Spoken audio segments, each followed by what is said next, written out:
رمضان کا چاند دیکھا جاتا ہے اور عید کا بھی دیکھا جاتا ہے. رمضان کا چاند دیکھنے کے لیے ایک آدمی کی باشرہ آدمی کی گواہی کی ضرورت ہے. اگر ایک آدمی یہ کہہ دے کہ میں نے چاند دیکھا ہے تو دوسرے دن سے روزہ رکھا جائے گا. عید کے چاند کے لیے 2 آدمیوں کی گواہی ضروری ہے. عید کے چاند کے لیے اصول ہے. اب رمضان کے لیے ایک آدمی کی گواہی کافی ہے، لیکن عید کے چاند کے لیے 2 کی گواہی چاہیے. کیوں چاہیے؟ اللہ کے نبی سے پوچھو. ہر چیز کا جواب ہمارے پاس نہیں ہے، بس نبی نے کہہ دیا ہمیں ماننا پڑے گا. عید کی چاند کے لیے 2 آدمی کی گواہی چاہیے. لیکن جب رمضان میں ایک آدمی کی گواہی آپ مانیں گے یا عید کے چاند کے لیے 2 آدمی کی گواہی مانیں گے تو اس وقت بھی دیکھا جائے گا یہ ایک آدمی جو روزے کی گواہی دے رہا ہے یہ 5 وقت کا نمازی ہے یا نہیں ہے. اگر 5 وقت کا نمازی ہے، باشرع ہے، سماج میں اس کو جھوٹا نہیں کہا جاتا ہے، اس کی بات مانی جاتی ہے، دیندار ہے، نمازی ہے تو اس کی بات مانی جائے گی. نماز روزے کا پابند نہیں ہے، جمعہ تک کی نماز نہیں پڑھتا ہے، ایسا آدمی گواہی دے رہا ہے تو اس کی گواہی بھی چاہے وہ کتنا بھی سچ بول رہا ہو اس کی گواہی بھی اس کی جیب میں گھسیڑ دی جائے گی. بھاگ نہیں تسلیم کیا. روزے کا چاند ایک آدمی کی گواہی ہے، اور ایک آدمی اگر نہیں دیکھتا چاند لیکن ایک عورت چاند دیکھتی ہے تو ایک عورت کی گواہی نہیں مانی جائے گی. 2 عورتوں کی گواہی ایک مرد کے برابر ہے، لہذا عورتیں 2 ہونا چاہیے. آدمی ایک آدمی اگر کہہ دے باشرہ ہو کہ میں نے روزے کا چاند دیکھا ہے رمضان کا تو روزہ رکھا جائے گا. لیکن ایک عورت چاہے وہ کتنی بھی نیک ہو، دیندار ہو، نمازی و تہجد گزار ہو، لیکن ایک عورت اگر چاند کی گواہی دیتی ہے تو اس کی بات نہیں مانی جائے گی. 2 عورتیں ہونا چاہیے. ایسے ہی عید کا چاند 2 مردوں کی گواہی چاہیے، لیکن 2 مردوں نے نہیں دیکھا ہے، ایک مرد نے دیکھا ہے اور ایک عورت نے، تو نہیں مانی جائے گی. ایک مرد نے دیکھا ہے تو 2 عورتیں ہونی چاہیے،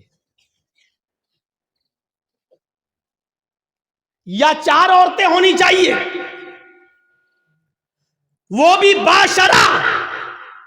اب ہم اپنے ذہن میں اس بات کو رکھیں کہ جب یہاں بے نمازیوں کی گواہی نہیں مانی جا رہی ہے، سوچئے تو اور معاملات کے اندر بے نمازی کی حیثیت کیا ہوگی. آئیے ایک اور چیز کی طرف ہم تمہیں لے کے چلتے ہیں. کتنا بڑا دل گردہ ہے آج جس کی حیثیت یہ ہو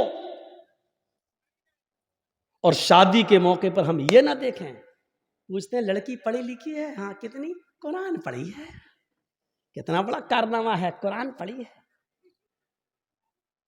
اور قرآن کھلتا کب ہے؟ رمضان میں. پھر پورے رمضان تک بند رہتا ہے. پھر جب رمضان کا مہینہ آئے گا تب وہ کپڑے سے کھلے گا، دھول اس وقت صاف ہوگی، اپنے جہیز کے برتن روز دھوئے گی، اماں کی اور باپ کی طرف سے ملے ہوئے برتن روز دھوئے گی. لیکن قرآن جس جزدان میں لپٹا ہوا ہے اس کو مہینوں ہو جاتے ہیں اس کو صاف کرنے کی نوبت نہیں.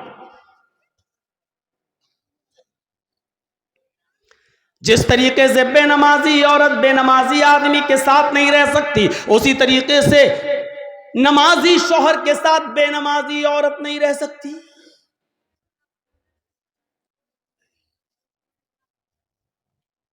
دیکھ رہے ہیں آپ، ان نبیوں پر بھی نماز فرض تھی. یہ الگ بات ہے کہ کسی نبی کے اوپر 2 رکعت فرض تھی، کسی نبی کے اوپر 4 رکعت فرض تھی، کسی نبی کے اوپر 3 رکعت فرض تھی، کسی کے اوپر 2 ٹائم کی تھی، کسی کے اوپر 3 ٹائم کی تھی، صبح دوپہر شام، اور کسی کے اوپر 5 ٹائم بھی تھی، کسی کے اوپر 4 وقت کی بھی نماز فرض تھی.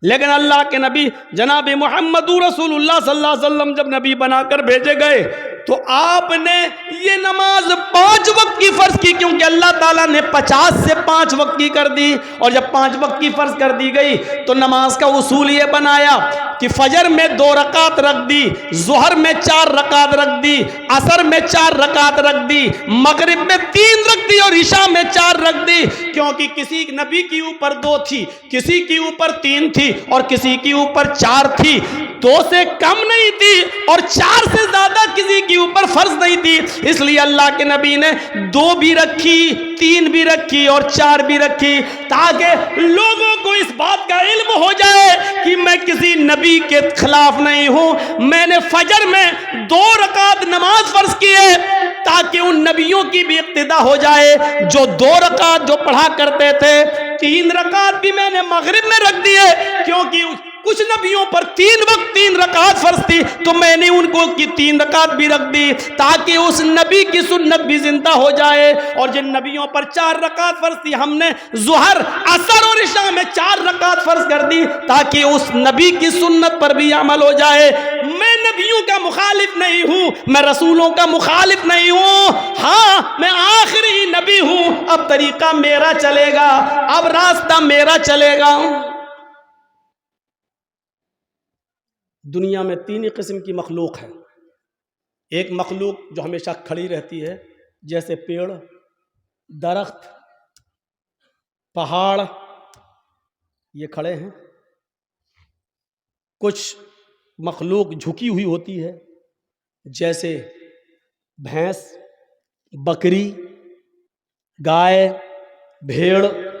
آپ دیکھیے ہم لوگ جب ایسے رکوع میں چلے آئیں تو بالکل وہی شکل ہو جاتی ہے، اور کچھ مخلوق زمین سے چپکی ہوئی ہوتی ہے جیسے چھپکلی، چوہا، دیوار پہ بھی چڑھے گا تو چپکا ہوا ہوگا، زمین پہ ہوگا تو ایسے ہوگا۔ یہ 3 ہی قسم کی مخلوق ہے، چوتھی کوئی قسم نہیں ہے۔ اور اللہ کہتا ہے یسبح للہ ما فی السماوات و ما فی الارض، زمین و آسمان کی ساری مخلوق اللہ کی تسبیح بیان کر رہی ہے، اللہ کی حمد و ثنا بیان کر رہی ہے۔ اللہ کے نبی صلی اللہ علیہ وسلم نے نماز میں یہ تینوں کنڈیشن لاگو کر دی ہے۔ اللہ اکبر، اے اللہ یہ پہاڑ بھی تیری حمد و ثنا بیان کرتے ہیں، یہ درختوں کے پتے بھی حمد و ثنا بیان کرتے ہیں۔ اگر تجھے کھڑے ہو کر کی جانے والی عبادت زیادہ پسند ہے درختوں کی، پہاڑوں کی، تو دیکھ میں کھڑا ہوں، اللہ اکبر، میری اس ادا کو قبول کر لے۔ اگر تجھے 4 پیر والے جانوروں کی عبادت زیادہ پسند ہے تو دیکھ میں جھک گیا ہوں، اللہ اکبر، میں نے رکوع کر لیا ہے، دیکھ میں نے بھی ان کی طرح شکل بنا لی ہے۔ اگر تجھے چھپکلی، چوہے اور زمین پر رینگنے والے کیڑے مکوڑے، سانپ بچھوؤں کی عبادت اور ان کی تسبیح پسند ہے تو دیکھ میں سجدہ کر رہا ہوں، اللہ اکبر، زمین پر چپک گئے، سجدہ کر لیا۔ اے اللہ اگر تجھے یہ حیات پسند ہے تو میں بھی اس حیات کو کر رہا ہوں۔ تینوں چیزیں نماز کے اندر لاگو کر دی ہیں، پتہ نہیں اللہ کو کون سی ادا زیادہ پسند ہے۔ اللہ تینوں اداؤں میں سے جو تجھے پسند ہے وہ قبول کر لے۔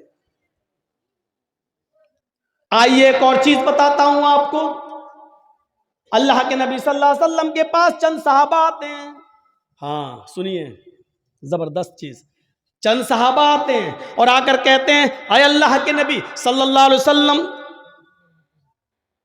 میں جب مسجدوں میں نماز پڑھنے جاتا ہوں تو یہ کافر کان لگا لگا کر سنتے ہیں، دیواروں پر کان لگا کر سنتے ہیں۔ جب ہم زور سے مسجدوں میں نماز کی حالت میں قرآن کی تلاوت جب میں زور سے کرتا ہوں تو یہ کافر سن لیتے ہیں باہر سے، پھر یہ مسجدوں میں گھس جاتے ہیں اور بے تحاشا مارتے ہیں، اتنا مارتے ہیں کہ مارتے مارتے پیڑتے پیڑتے ہمیں بدحال کر دیتے ہیں، لہو لہان کر دیتے ہیں۔ اللہ کے نبی نے پوچھا اچھا یہ بتاؤ وہ کس وقت کان لگا کر سنتے ہیں تمہاری دیواروں پر؟ کہا اللہ کے نبی شام کو جب کام کر کے واپس آتے ہیں بہت دیر ہو گئی، تقریباً 1.5 گھنٹہ 1 گھنٹہ، وہاں بڑا شور ہو رہا ہے، وہ پیچھے وہ لوگ سن ہی نہیں رہے، پتہ نہیں کیا خرافاتیں کر رہے ہیں. بچے نہیں ہیں اس میں، کچھ بڑے بھی ہیں. ادھر دیکھیے وہ پیچھے، اور ابھی تک نہیں سن رہے. دیکھو وہ پھر چھلانگ لگا رہا، کود رہا، ان کی آواز یہاں تک آ رہی ہے. کوئی ایسا آدمی نہیں ہے جو ان کو بھگا دے، ان کو کہہ دے گھر جائے.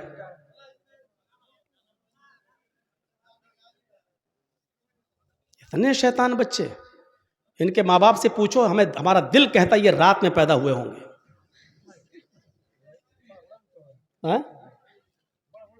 ہاں بڑا بڑا بھی ہے، ہم کو یہاں سے دکھ رہا ہے. ابھی نگاہیں اتنی کمزور تھوڑی ہوئی ہماری. پوچھا اللہ کے نبی صلی اللہ علیہ وسلم نے، اچھا یہ بتاؤ کہ وہ کس وقت کان لگا کے سنتے ہیں؟ کہا اللہ کے رسول وہ جب شام کو کام کر کے واپس آتے ہیں، جب تو وہ کان لگا کر سنتے ہیں. یعنی عصر کے وقت. تو اللہ کے نبی صلی اللہ علیہ وسلم نے فرمایا اچھا تو کان لگاتے ہیں وہ دیواروں پر؟ کہاں. تو ٹھیک ہے پھر عصر میں تم قرآن کی قرأت زور سے کرنا بند کر دو، یعنی آہستہ پڑھ لو. اور کب کان لگاتے ہیں؟ کہ اللہ کے رسول قیلولہ کرتے وقت. ہم لوگ جب دوپہر میں کام کر کے آتے ہیں، گھر میں کھانا کھا کے تھوڑا سوتے ہیں، قیلولہ یعنی ظہر کی نماز کے وقت وہ کان لگا کر سنتے ہیں، اور ہم کو پکڑ کے مارتے ہیں جب ہم زور سے قرآن کی تلاوت کرتے ہیں تب. تو اللہ کے نبی نے کہا ظہر میں بھی تم قرآن کو آہستہ پڑھو. دیکھیے آپ نے یہ نہیں کہا کہ نماز گھر میں پڑھ لو. مقامی آدمی ہو، جو کہیں کا رہنے والا ہو، آپ اپنے گاؤں کے رہنے والے ہیں، تو آپ اپنے گھر پہ نماز نہیں پڑھیں گے. کوئی مسافر آدمی ہے، سفر سے آیا ہے، تو وہ جہاں ٹھہرا ہے، جہاں رکا ہے، وہ نماز پڑھ سکتا ہے اپنے مقام پر جہاں وہ ٹھہرا ہے، اس لیے کہ اس کو قصر میں کرنا ہے، 2 رکعت پڑھنا ہے. اور مسافر ظہر اور عصر ایک ساتھ پڑھ سکتا ہے، مغرب اور عشاء ایک ساتھ پڑھ سکتا ہے، وہ 2 نمازیں ملا سکتا ہے، اس کو گنجائش ہے. لیکن مقامی آدمی کو نہیں. اللہ کے رسول نے ان سے کیا کہا؟ اچھا ظہر میں مارتے ہیں اور عصر میں مارتے ہیں؟ کہاں. تو ٹھیک ہے ظہر میں آہستہ پڑھ لو اور عصر میں آہستہ پڑھ لو. اچھا یہ بتاؤ مغرب میں؟ کہ اللہ کے رسول وہ بہت دیر سے آتے ہیں، تو مغرب میں وہ کان لگا کے نہیں سنتے ہیں. تو آپ نے فرمایا پھر مغرب میں قرآن کی تلاوت زور سے کرو. اچھا عشاء میں؟ ہاں اللہ کے نبی جب وہ گھر کاروبار کر کے کھیتی باڑی کر کے واپس آتے ہیں تو عشاء میں بھی کان لگا کے سنتے ہیں. آپ نے ہاں تو وہ عشاء میں بھی نہیں سنتے ہیں کیونکہ تھکے ہوئے ہوتے ہیں، کھانا کھایا اور سو گئے. مغرب کے بعد آتے ہیں، سنتے نہیں ہیں، اس لیے آپ نے کہا مغرب میں پڑھو زور سے. عشاء کی نماز آپ اتنی دیر سے پڑھتے ہیں کہ ان کو نیند آ جاتی ہے، وہ عشاء میں بھی نہیں سنتے. آپ نے فرمایا تو عشاء میں بھی پڑھو. اچھا فجر میں؟ کہ اللہ کے نبی فجر میں تو وہ خود ہی گھوڑا بیچ کے سوتے رہتے ہیں. تو آپ نے کہا پھر فجر میں بھی زور سے تلاوت کرو. پہلے یہ 5 وقت زور سے تلاوت ہوتی تھی، 5 نمازوں میں زور سے پڑھا جاتا تھا. الحمدللہ رب العالمین. جب صحابہ نے شکایت کی کہ اے اللہ کے رسول یہ ہمیں مارتے ہیں، کانوں میں دیواروں پہ کان لگاتے ہیں، سن لیتے پڑھ رہے ہیں تو مارتے ہیں، پیٹتے اتنا مارتے ہیں کہ لہو لہان ہو جاتے ہیں. تو آپ نے کہا کب مارتے ہیں؟ کہا ظہر میں. آپ نے کہا ظہر میں آہستہ پڑھو.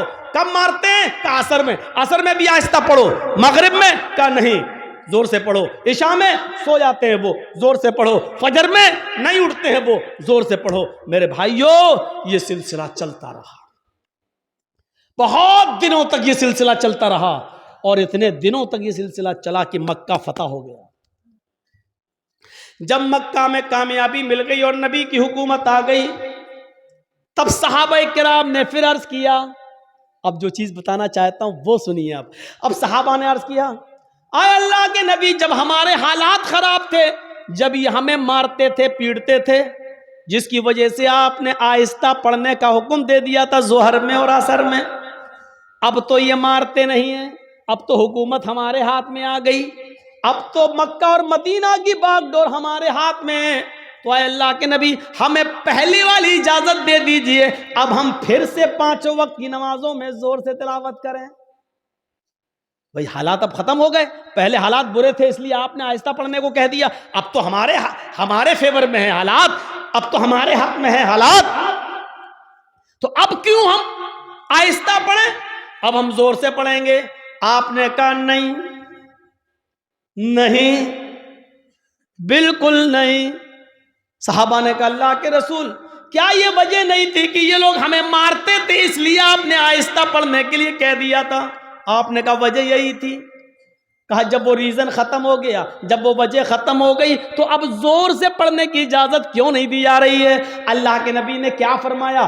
آپ نے فرمایا اس لیے کہ بعد میں آنے والے لوگ جب یہ سوچیں گے کہ ظہر میں عصر میں آہستہ پڑھنے کی اجازت کیوں دی، اور مغرب میں عشاء میں اور فجر میں زور سے تلاوت کیوں کی جاتی ہے، جب یہ بعد میں آنے والے لوگوں کو پتا چلے گا، جب وہ اس کی ہسٹری پڑھیں گے، جب وہ حدیثیں پڑھیں گے، جب ان کو معلوم ہوگا کہ صحابہ کرام مار کھاتے تھے، اتنا پیٹے جاتے تھے کہ ان کی چمڑی ادھڑ جاتی تھی، لہو لوہان ہو جاتے تھے، اس کے باوجود انہوں نے نماز نہیں چھوڑی، ماریں کھائیں لیکن نماز پڑھی، آہستہ پڑھی لیکن پڑھی، نماز چھوڑی نہیں ہے۔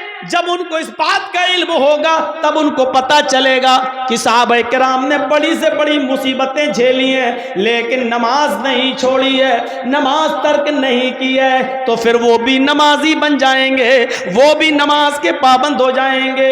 اب آپ کو اندازہ ہے میرے بھائیوں، صحابہ کرام مارے کھاتے تھے، اتنا پیٹتے تھے کہ ان کی چمڑی ادھر جاتی تھی، جسم سے خون بہتا تھا، لیکن اس کے باوجود نماز پڑھ رہے ہیں۔ اللہ کے رسول نے کہا زور سے مت پڑھو، آہستہ پڑھو، لیکن پڑھو۔ نماز ایسی کنڈیشن میں بھی معاف نہیں۔ ہٹے کھٹے تندرست ہیں اور نماز نہیں پڑھتے، اور جرأت دیکھو، بہادری، ہمت تو دیکھو۔ اذان کی آواز آ رہی ہے، کچھ لوگ مسجد میں نماز کے لیے جا بھی رہے ہیں، لیکن کلیجہ اتنا بڑا کہ ان نمازیوں کے سامنے ہوٹلوں پہ بیٹھ کے چائے ہم پی رہے ہیں۔ ہمارا دل اور ہمارا کلیجہ کتنا مضبوط ہے۔ یا اللہ، تیرا عذاب کیسے رکا ہوا ہے۔ اتنی بڑی غلطی اگر پچھلے زمانے کی امتوں نے کی ہوتی تو ابھی تک آگ اور پتھر کے عذاب سے وہ ہلاک ہو گئے ہوتے۔ اللہ رب العالمین کا عذاب ہم پر آ کیوں نہیں رہا ہے؟ اس کی وجہ کیا ہے؟ اتنا بڑا کلیجہ، مسجد کے سامنے ہوٹل کے باہر، مسجد کے باہر ہوٹل پہ بیٹھ جائیں ہم، اور نماز مسجد کے اندر ہو رہی ہو، اور ہم مسجد کے سامنے سے گزر جائیں سائیکل لے کر اور بائک لے کر۔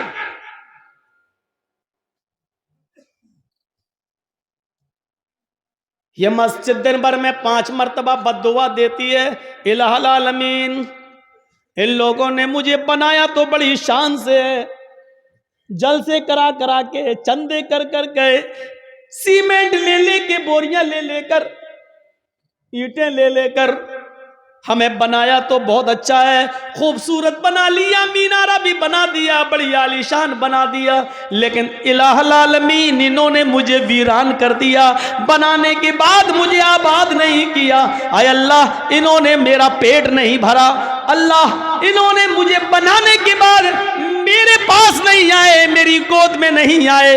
اے اللہ، جس طریقے سے انہوں نے مجھے بنانے کے بعد ویران کر دیا، اے اللہ تو ان کی زندگیوں میں ویرانی پیدا کر دے۔ اللہ جس طرح انہوں نے مجھے برباد کیا تو ان کو برباد کر دے۔ اللہ جس طریقے سے انہوں نے ہمیں بنا سوا کر درست کرنے کے بعد ہمیں بھلا دیا ہے، اے اللہ تو ان کو بھلا دے۔ میرے بھائیوں، یہ مسجدوں کی کہیں بد دعاؤں کا نتیجہ تو نہیں جو ہمارے حالات ہی ہے، جو ہمارے حالات ہی ہیں۔ پہلے زمانے میں جب جنگیں ہوتی تھی، نماز کا وقت ہو جایا کرتا تھا، بادشاہ جنگ کی حالت میں نماز کے لیے کھڑا ہو جاتا تھا۔ دوسرا بادشاہ یہ سمجھتا تھا کہ یہ کیا ہو رہا ہے، بتایا یہ نماز پڑھ رہے ہیں، اللہ کو یاد کر رہے ہیں، اللہ سے دعا کر رہے ہیں۔ وہ بادشاہ اپنی فوج لے کر بھاگ جاتا تھا، یہ کہتے ہوئے کہ جو قوم تیروں اور تلواروں کہ سایوں میں بھی اپنے رب کو نہ بھولتی ہو تو اس کا رب اسے کیسے بھول جائے گا؟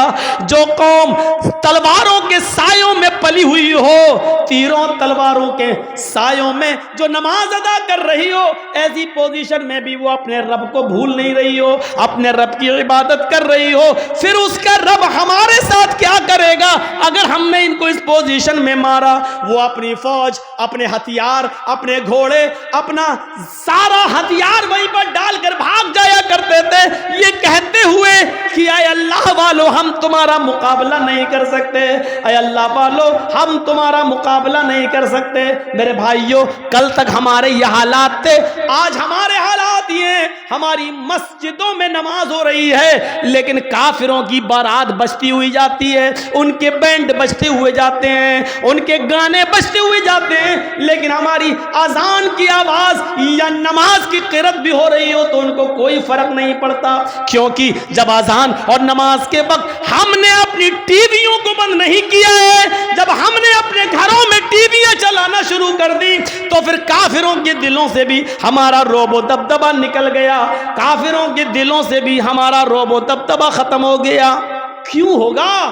ہم نے کافروں کے دلوں میں اپنی عزت بنائی کہاں ہے؟ کہاں بنائی ہے ہم نے اپنی عزت؟ غزوہ احزاب کا وہ موقع یاد کرو، سنو، صرف ایک نماز تھی، بس ایک، وہ بھی اللہ کے رسول صلی اللہ علیہ وسلم نبی کی ایک نماز، اور وہ بھی چھوٹی نہیں تھی، بس صرف اس کا اصل وقت نکل گیا تھا۔ غزوہ، جنگ ہو رہی ہے، نام ہے اس غزوے کا غزوہ احزاب۔ اور سنو، کلیجہ سنبھال کر سنو، دل سنبھال کے سنو اس واقعے کو۔ غزوہ احزاب، کافروں کی طرف سے تیر چل رہے ہیں، مسلمانوں کی طرف سے بھی تیر چل رہے ہیں۔ یہ جنگ اتنی خطرناک ہوئی کہ عصر کی نماز کا وقت آ گیا، لیکن صحابہ کرام سنبھل نہیں پائے، کوئی ادھر تھا کوئی ادھر تھا، نماز پڑھیں تو کیسے پڑھیں؟ ایک ساتھ ہوتے تو چلو آدھے پڑھ لیتے، آدھے جنگ کرتے، پھر یہ جو آدھے پڑھ چکے ہوتے یہ جنگ میں چلے جاتے، جو چھوٹ گئے وہ بعد میں پڑھ لیتے، لیکن کوئی ادھر ہے کوئی ادھر ہے۔ یہ عصر کی نماز کا وقت تھا، عصر کی نماز کا وقت، اللہ کے رسول نماز پڑھا نہیں سکے اور صحابہ ایک ساتھ جمع نہیں ہو سکے، کوئی ادھر سے تیر چلا رہا، کوئی ادھر سے تیر چلا رہا ہے، لیکن تیر چلاتے چلاتے چلاتے چلاتے مغرب کا سورج جو ڈوبتا ہے مغرب کی نماز کے لیے، سورج کے ڈوبنے سے، سورج کے غروب ہونے سے تھوڑی دیر پہلے صحابہ کرام نے اس جنگ پر کامیابی حاصل کر لی، یعنی کافروں کو ہرا دیا، لیکن عصر کی نماز کا وقت نکل گیا۔ سنیے، عصر کی نماز کا وقت نکل گیا تھا، جلدی سے وہیں صحابہ نے تیمم کیا اور وضو بنا، تیمم پانی تو تھا نہیں، جلدی سے تیمم کیا اور نماز پڑھنا شروع کر دی۔ سورج ڈوبنے سے، غروب ہونے سے پہلے پہلے اللہ کے نبی نے اور صحابہ نے عصر کی نماز پڑھ لی، صرف وقت نکل گیا جو پڑھنا چاہیے تھا پونے، ہم لوگوں کے یہاں کتنے بجے ہوتی ہے عصر؟ آپ کے یہاں کتنے بجے ہو رہی ہے عصر؟ 2:45 پر؟ ہاں، کہیں 3:30 پہ بھی ہو رہی ہوگی، ہم 3:15۔ آپ کی مسجد میں کتنے بجے ہو رہی ہے؟ 3:15۔ اب 3:15 کی جگہ پر کوئی آدمی 5:15 پہ نماز پڑھے تو وقت نکل گیا ہے نا اس کا، عصر کا۔ مان لیجئے 5:30 پہ سورج ڈوب رہا ہے اور 5:15 پہ آدمی نماز پڑھ رہا ہے تو سورج ڈوبنے سے پہلے ہی تو پڑھ رہا ہے، وہ سورج غروب ہونے والا ہے۔ جلدی سے اللہ کے رسول نے اور صحابہ نے تیمم کیا اور نماز پڑھ لی، اور پڑھنے کے بعد جو جملے کہے وہ سنو، جو جملے کہے ان کافروں کے لیے وہ سنو۔ مَلَأَ اللَّهُ بُيُوتَهُمْ وَقُبُورَهُمْ نَارًا كَمَا حَبَسُونَا وَشَغَلُونَا عَنِ الصَّلَاةِ الْوُسْطَىٰ۔ بخاری شریف کی حدیث کے الفاظ ہیں، اللہ کے نبی فرماتے ہیں، الہ العالمین، جن کافروں کی وجہ سے آج ہماری عصر کی نماز کا اول وقت نکل گیا، آئے اللہ جن کافروں کی وجہ سے آج میری عصر کی نماز کا اصلی وقت نکل گیا، وقت پر ہم نماز نہیں پڑھ سکے، سورج ڈوبنے سے پہلے آج ہم نے عصر کی نماز پڑھی، اس کے ذمہ دار یہ کافر ہیں، یہ جنگ کرنے والے، ان کی وجہ سے میری عصر کی نماز کا وقت نکلا ہے۔ ملا اللہ بیوتہم، اے اللہ ان کے گھروں کو تو آگ سے بھر دے، اے اللہ ان کے گھروں میں آگ لگا دے، اے اللہ ان کے گھروں میں تو آگ سے بھر دے۔ نماز کے وقت اپنے گھروں میں بیٹھنے والوں، نبی اکرم کی اس بد دعا پر ذرا غور کرو۔ ملا اللہ بیوتہم، اے اللہ ان کے گھروں کو تو آگ سے بھر دے۔ میرے نبی نے کبھی کسی کو بد دعا نہیں دی، مار کھایا پھر بھی معاف کر دیا۔ نبی کی بیٹی کو جس نے پیٹ پھاڑا، حبار ابن اسود نے تیر مار کر، نبی کی بیٹی زینب کے پیٹ میں حمل تھا، بچہ تھا، تیر پیٹ میں لگتا ہے، بچہ گر جاتا ہے۔ زینب مدینے پہنچتی ہیں، ہوش میں آتی ہیں تو ان کو پتا چلتا ہے کہ میرے پیٹ کا بچہ گر گیا ہے، ضائع ہو گیا ہے۔ اس صدمے کو وہ برداشت نہ کر سکی، انتقال کر گئی۔ 10 سال کے بعد جب حبار ابن اسود سامنے آیا اور مدینے میں اللہ کے نبی سے معافی مانگنے لگا کہ مجھے معاف کر دو، میں بھی مجرم ہوں اور آپ کی بیٹی کا قاتل ہوں، 10 سال پہلے آپ کی بیٹی کے پیٹ میں تیر مارا تھا، حمل گر گیا تھا۔ نبی اکرم کی آنکھوں میں آنسو آ گئے، بیٹی کی یاد آ گئی، رونے لگی، لیکن کہتے ہیں حبار میری بیٹی کے قاتل میں نے آج تک اپنے لیے اور اپنے خاندان کے لیے کبھی بدلہ نہیں لیا، آج تو نے معافی مانگی، جا میں نے تجھے بھی معاف کر دیا، جا جا جا حبار میری بیٹی کے قاتل، میں نے اپنی بیٹی کے قتل کا خون معاف کر دیا۔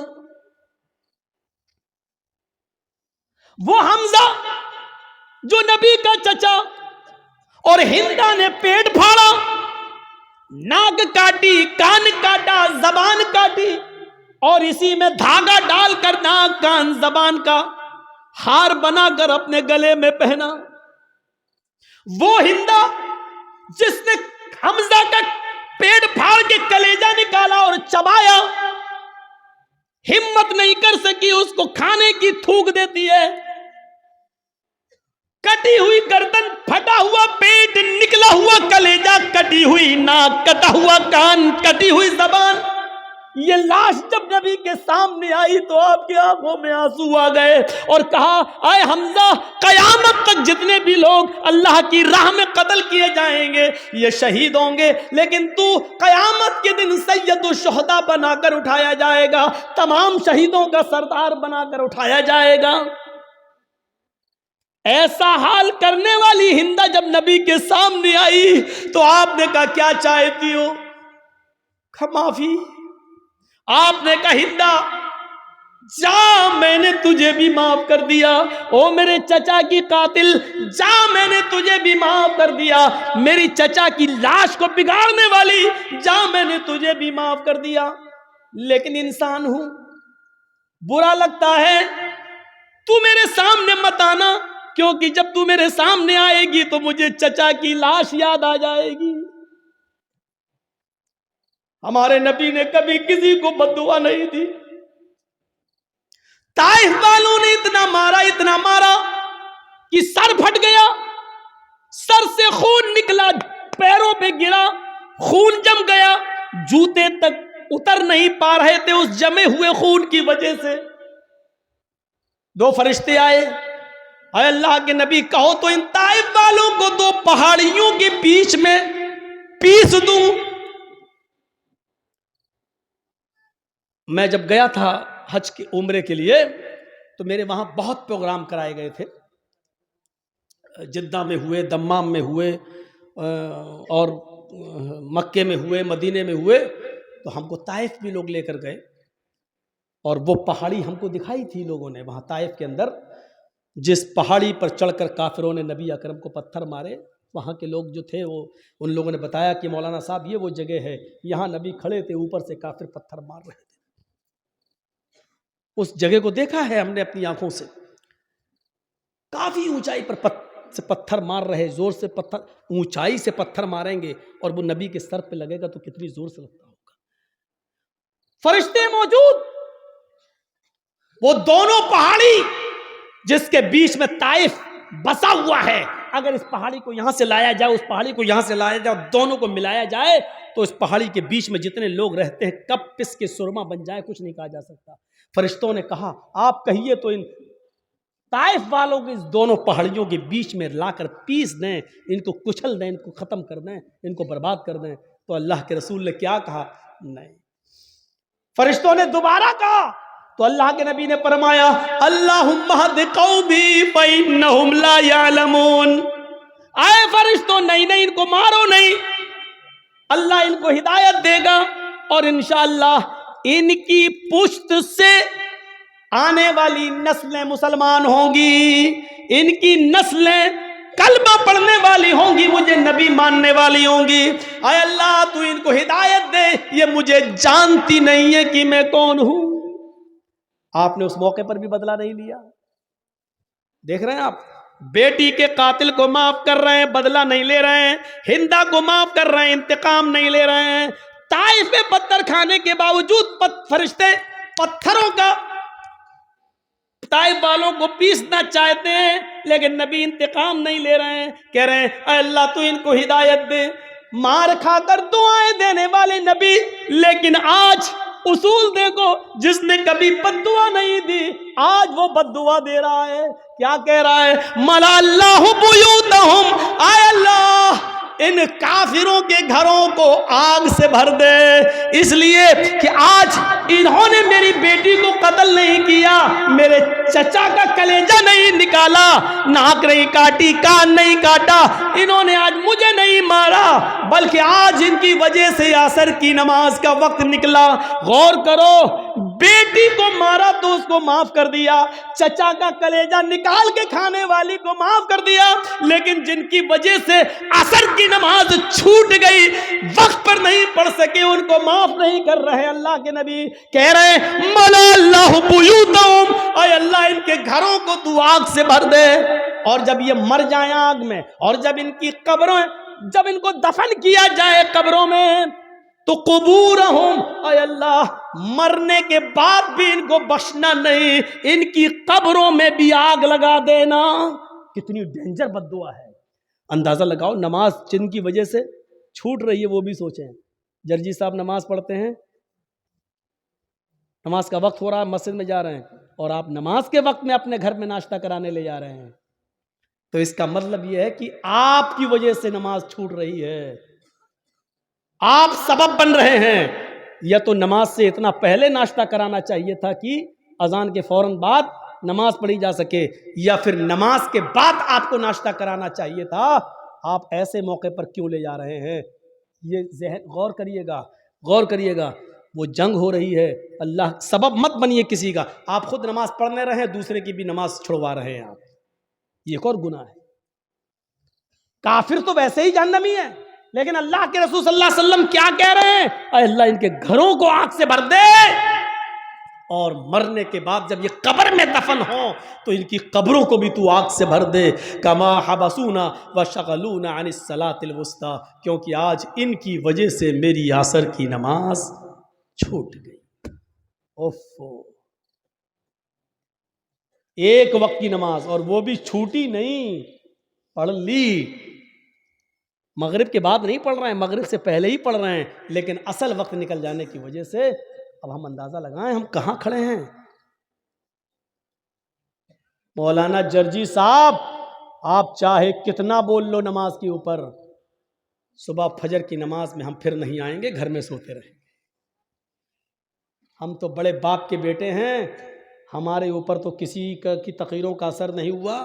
80-90 سال کے بزرگ علماء آئے، ان کی نہیں مانی، تم تو کل کے لونڈے تمہاری کیا سنیں گے؟ تمہارے جیسے 336 مولوی روز بولتے ہیں، کسی کی نہیں سنی ہم نے، تمہاری کیا سنیں؟ اس تقریر کے ختم ہونے کے بعد پھر بھی فجر کی نماز میں اگر ہم نے جماعت کے ساتھ نماز نہیں پڑھی تو لکھ لو آپ اپنے جلسہ کرانے میں ناکام ہو گئے۔ سوچ لو، آپ کو کوئی کامیابی نہیں ملی جلسہ کرانے کی اگر تقریروں سے ایمان میں تازگی پیدا نہ ہو، مسجدوں میں نمازیوں کی تعداد نہ بڑھے تو بیکار ہیں ایسے جلسے۔ اس سے بہتر تھا کہ عشاء کی نماز کے بعد آپ سوتے اور فجر کی نماز سے پہلے آپ اٹھ کر فجر کی نماز پڑھ لیتے جماعت کے ساتھ، یہ آپ کے لیے تقریر سننے سے بہتر ہوتا۔ ایک صحابی رات بھر نماز پڑھتے رہے، اللہ اکبر، دعا مانگتے، پھر نماز پڑھی، دعا مانگتے رہے، نماز پڑھی، نماز پہ نماز، سجدے پہ سجدے، عشاء سے لے کر فجر تک برابر نماز پڑھتے رہے۔ نیت تھی فجر کی نماز پڑھ کر سوئیں گے، لیکن تھوڑی دیر پہلے، فجر کی نماز سے تھوڑی دیر پہلے ان کی آنکھ لگ گئی۔ اب سنو، فجر کی نماز سے تھوڑی دیر پہلے، بھائی رات بھر جاگ لیے تو تھوڑی دیر پہلے ایسے ویسے لیٹے تھے، چلو تھوڑا لیٹ جاتے ہیں، کمر سیدھی کرتے ہیں، ابھی اذان کا وقت ہونے والا، گئے کام سے، تھوڑی دیر کی بات آنکھ کھلی، مسجد میں نماز ہو رہی ہے، جلدی سے وضو بنایا، نماز میں شامل ہو گئے، جماعت تو مل گئی، دونوں رکعتیں مل گئیں، لیکن فجر کی نماز سے پہلے جو 2 رکعت سنت پڑھی جاتی تھی وہ نہیں پڑھ پائے۔ سن رہے ہیں؟ غور سے سنیے، وہ نہیں پڑھ پائے۔ فجر کی جماعت نہیں چھوٹی تھی، جماعت مل گئی، بھائی سو کے اٹھے، جلدی سے وضو بنائے، مسجد میں چلے گئے، نماز تو پڑھ لی، 2 رکعتیں مل گئیں، لیکن سنتیں نہیں پڑھ پائے۔ بعد میں جب وہ سنتیں پڑھنے لگے، سنتیں پڑھنے کے بعد فرض نماز کے بعد جب اللہ کے نبی نے سلام پھیر دیا، سلام پھیرنے کے بعد دیکھا کہ وہ کوئی سنت پڑھ رہے ہیں، سنت کے بعد جب آپ نے ان کو بلایا، آپ نے ان سے کہا یہ بعد میں تم کون سی نماز پڑھ رہے تھے؟ کہ اللہ کے رسول وہ رات بھر نماز پڑھی تھی، میں نے عبادت کی تھی، اور فجر کی نماز سے تھوڑا پہلے مجھے نیند آ گئی، آنکھ کھلی تو میں نے جلدی سے وضو بنایا، مسجد میں آ گیا، جماعت کھڑی تھی تو جماعت کے ہوتے ہوئے ہم نے سنت نہیں پڑھی، پہلے جماعت پڑھ لی، بعد میں سنت پڑھ لی۔ تو اللہ کے رسول نے جو جواب دیا وہ سنیے، آپ نے فرمایا کاش تو پوری رات آرام سے سوتا، کاش تو پوری رات عشاء کی نماز کے بعد سے لے کر فجر تک آرام سے سوتا، گہری نیند میں سوتا، لیکن فجر کی نماز سے پہلے اٹھ کر وضو بنا لیتا اور فجر کی نماز سے پہلے 2 رکعت سنت پڑھ لیتا۔ اللہ کی قسم، فجر سے پہلے 2 رکعت سنت اگر پڑھ لیتا تو یہ 2 سنتیں تیرے لیے رات بھر کی عبادت سے زیادہ بہتر ہوتی۔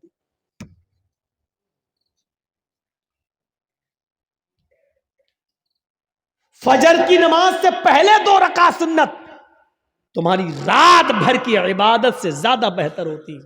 کیوں جاگے تم رات بھر؟ یعنی ایسی عبادت سے کیا فائدہ کہ جلسہ سنو 12 بجے تک، 1 بجے تک، اور سوتے سوتے 2 بج جائے، اور فجر کی نماز میں جب آپ اٹھ نہ سکیں اور مسجد میں نہ جا سکیں تو ایسے جلسوں سے کیا فائدہ؟ یہ بند ہونے چاہیے ڈرامے۔ ہاں میں اس کو ڈرامہ کہتا ہوں، جو جلسے لوگوں کو نمازی نہ بنا سکیں وہ ڈرامہ ہے، جو تقریریں لوگوں کے دلوں میں ایمان تازہ نہ کر سکے وہ نوٹنکیاں ہیں، وہ لیلا مجنوں کی کہانیاں ہیں۔ تصور کیجئے ہم کہاں ہیں، نماز کتنی ضروری چیز ہے ہماری سوسائٹی اور ہمارے سماج میں اور ہمارے لیے۔ رمضان کا چاند دیکھا جاتا ہے اور عید کا بھی دیکھا جاتا ہے۔ رمضان کا چاند دیکھنے کے لیے ایک آدمی کی، باشرہ آدمی کی گواہی کی ضرورت ہے۔ اگر ایک آدمی یہ کہہ دے کہ میں نے چاند دیکھا ہے تو دوسرے دن سے روزہ رکھا جائے گا۔ عید کے چاند کے لیے 2 آدمیوں کی گواہی ضروری ہے۔ عید کے چاند کے لیے اصول ہے، اب رمضان کے لیے 1 آدمی کی گواہی کافی ہے، لیکن عید کے چاند کے لیے 2 کی گواہی چاہیے۔ کیوں چاہیے؟ اللہ کے نبی سے پوچھو، ہر چیز کا جواب ہمارے پاس نہیں ہے، بس نبی نے کہہ دیا ہمیں ماننا پڑے گا۔ عید کی